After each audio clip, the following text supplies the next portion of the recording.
Ladies and gentlemen,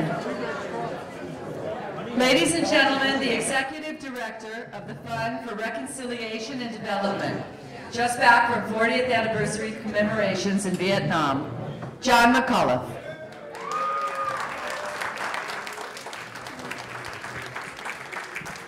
Well, we hope you are enjoying the food. This is food from Cambodia, from Laos, and from Vietnam.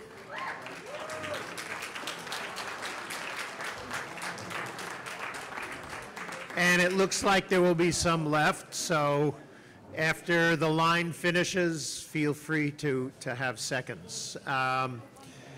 One of the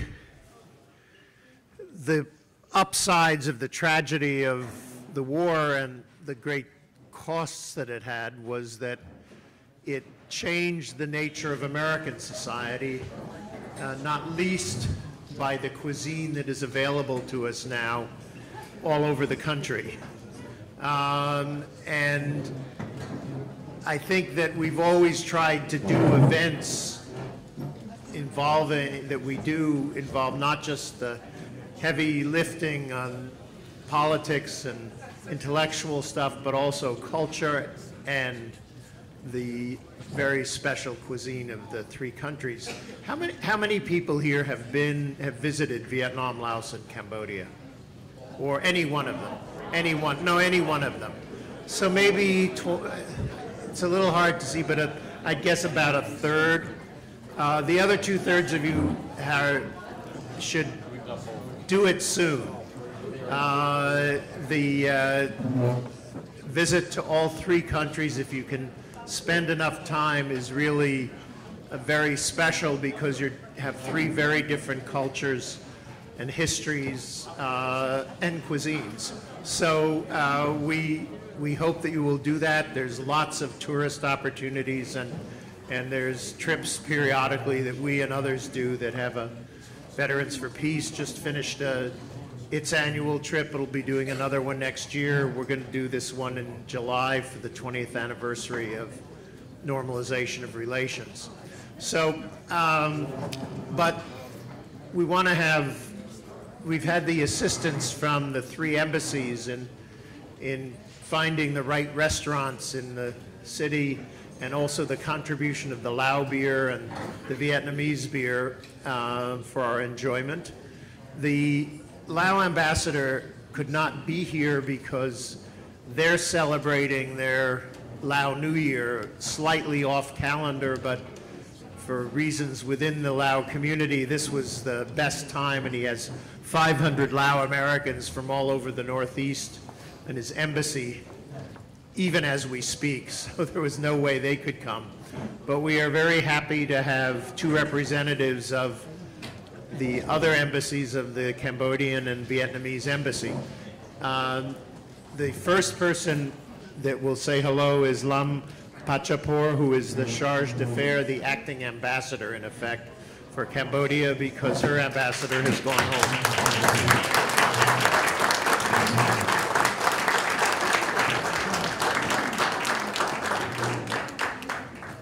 She's been in Washington for almost 2 years and is from Phnom Penh. Thank you. Thank you. So let me read my speech. Distinguished guests, ladies, gentlemen, and friends, good evening. It is a distinct honor for me to be here tonight. First, I would like to thank Mr. John McLeaf for inviting me to join this ceremony commemorating the end of the Southeast Asia War. To those who would endeavor themselves to rewrite the history of the war in Laos, Vietnam, and Cambodia, allow me to say to them that it is an important fact they should never forget that on March 1969, the United States began to carpet bombing campaign of Cambodia, and dropping 2.7 million tons of bomb, exceeding the amount of the all U.S. bomb drop on Japan during the World War II, and has devastated Cambodia countryside, cities, and villages, causing the tragic socio-political upheaval and led the installation of Pol Pot regime in Cambodia. After the war ended, it turned out that Cambodia has owed the United States $430 million of US dollars for a simple reason of taking loan of $160 million of dollars from the US Treasury to buy US commodity to feed the hungry and frightened Cambodian refugees taken refuge in the capital of Phnom Penh, surrounded by the Khmer Rouge. I believe this debt should be forgiven or forfeit for the forfeit to the sake and the enormous suffering of the innocent Khmer people who long only for peace and tranquility in their poor villages. Actually, the US-Cambodia relations are good than ever before in the past. We have good and close bilateral relationship. The US and Cambodia share common interests in promoting regional stability, foster economic development, and improving health and education in Cambodia. US-Cambodia relations continue to strengthen further every day. The US support Cambodia to combat terrorism, build democratic institutions, and promote human rights, foster Cambodian economic development, and finally, bring the Khmer Rouge leader to justice. Now Cambodia become a prosperous country with a rapid change and transformation in all aspects of the society, but the Cambodian people are still left in the emotional and psychological scar of the past wars. The truth of the genocide act of the Khmer Rouge must be accommodated to the satisfaction of all Cambodian people by the extraordinary chamber of the Criminal Court of Cambodia, known as the UN Cambodia Khmer Rouge Tribunal. Many people still need help from the trauma of the killing field. Last but not least, I would like to thank to all of you being here tonight, to all organizers and their partners for organizing this moment of historical memory. To conclude, I would like to wish plenty of success to the ceremony of commemoration of the Southeast Asia War. We finished war. Thank you.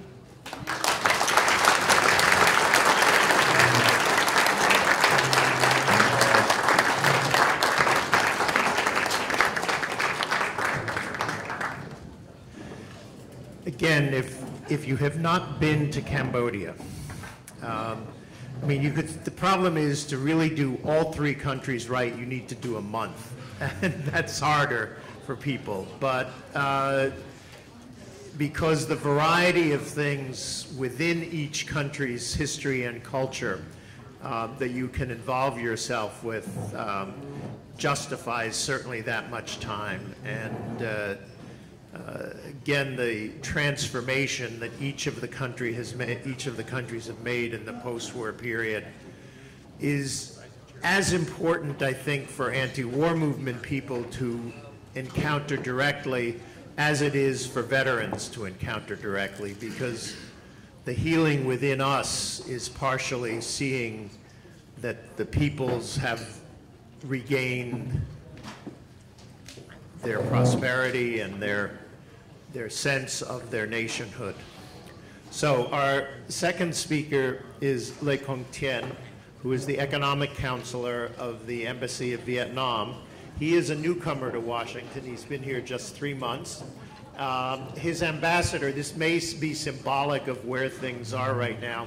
His ambassador isn't with us because he's in Texas at a big conference with oil companies that are interested in doing business with Vietnam. So, Mr. Thien.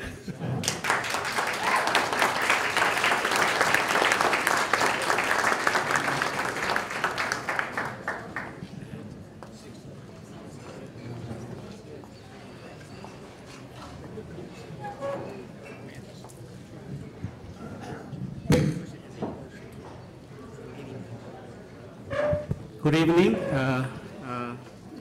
Mr. John McLeaf, Mr. Susan Hammond, members of Vietnam Peace Commemoration Committee, American and Vietnam and Cambodian friends.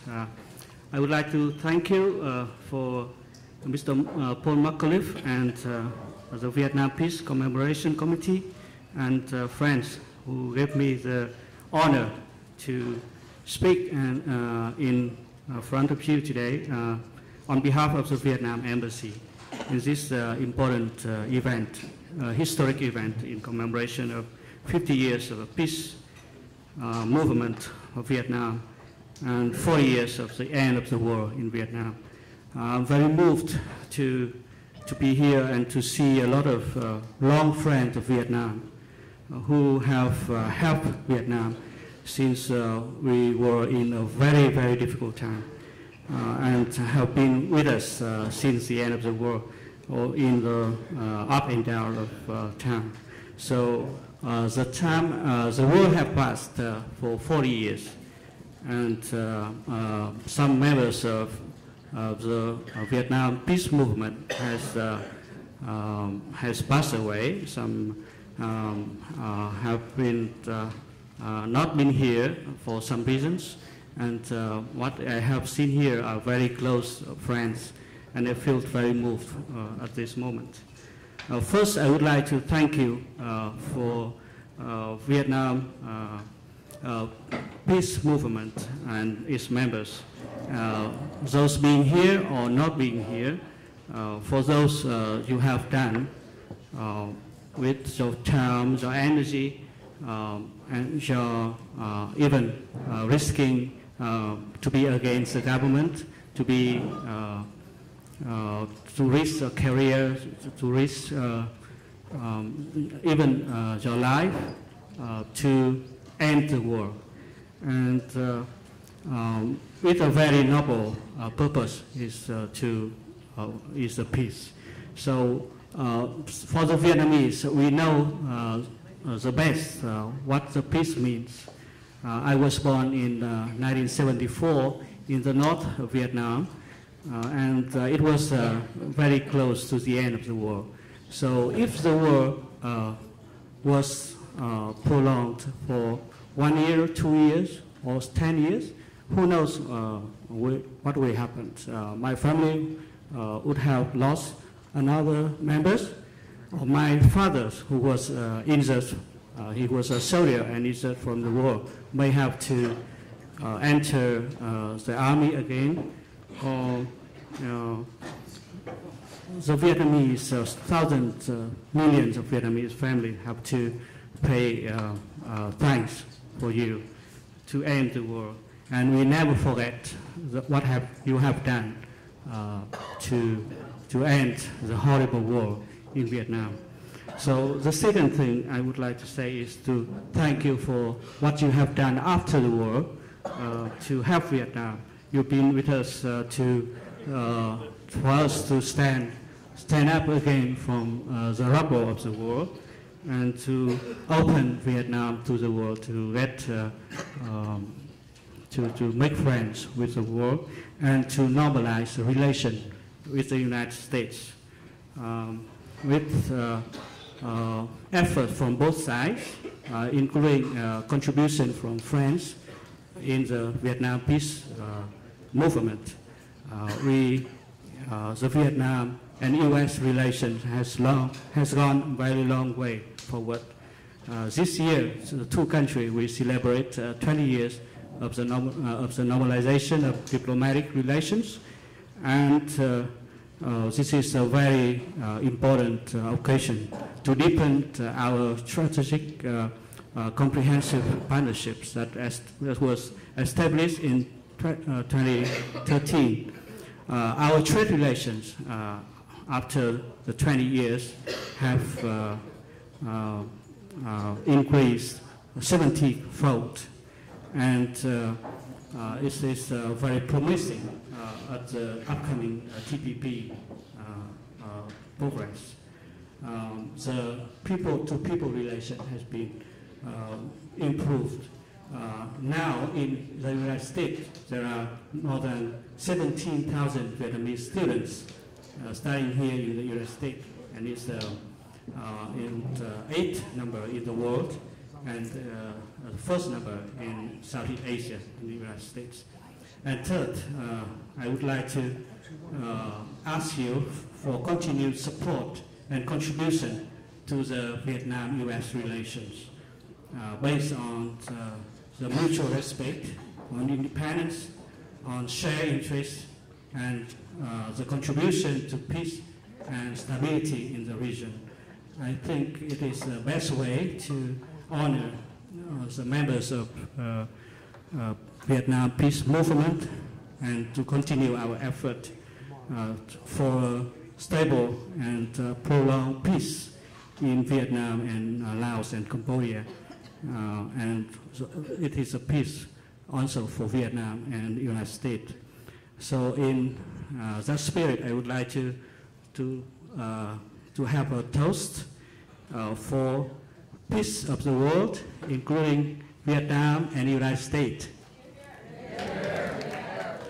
For the relation between Vietnam and the United States.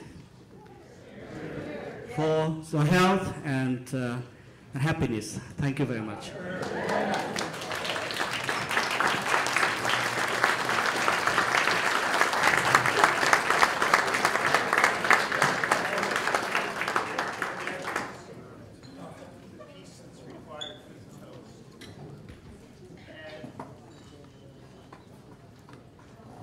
Thank you both very much, and in absentia, the Ambassador of Laos.